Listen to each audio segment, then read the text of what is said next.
Lent begins every year on Ash Wednesday. The placing of ashes on foreheads is an act of solemn repentance. Repentance meaning turning from sin and death, turning and returning to God. As now we come near the completion of Lent this year, may we continue in the spirit of repentance and returning as we accompany Jesus on his walk to the cross, the tomb. We've read Psalm 22 in its entirety.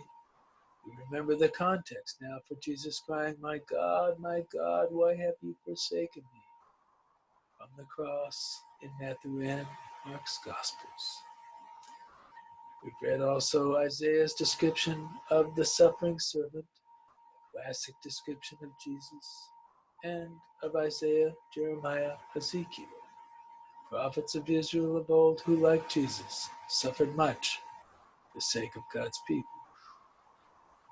We've read from the letter to the Hebrews, written by an unknown author to unknown churches, called Hebrews by tradition because of its many quotes from the First Testament and the obviously deep Jewish roots of its unique theology. In each of these traditional readings for Good Friday, we have been reminded Jesus was born, lived, and died a Jew, which is worth mentioning again because through the centuries the worst atrocities against the Jewish people have been perpetrated by Christians, often on Good Friday.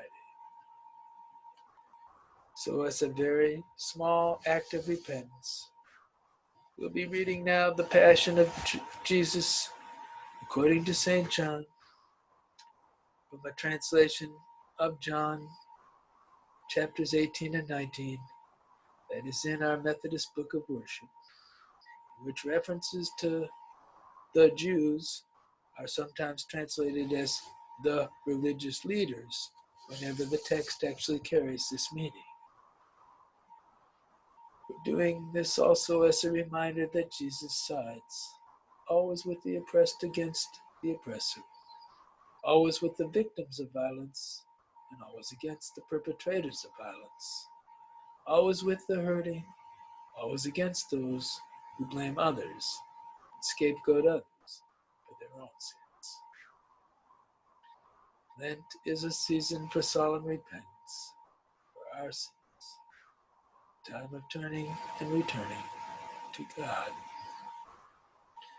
So may we take a little extra time after each reading tonight, today, for silent meditation and prayer.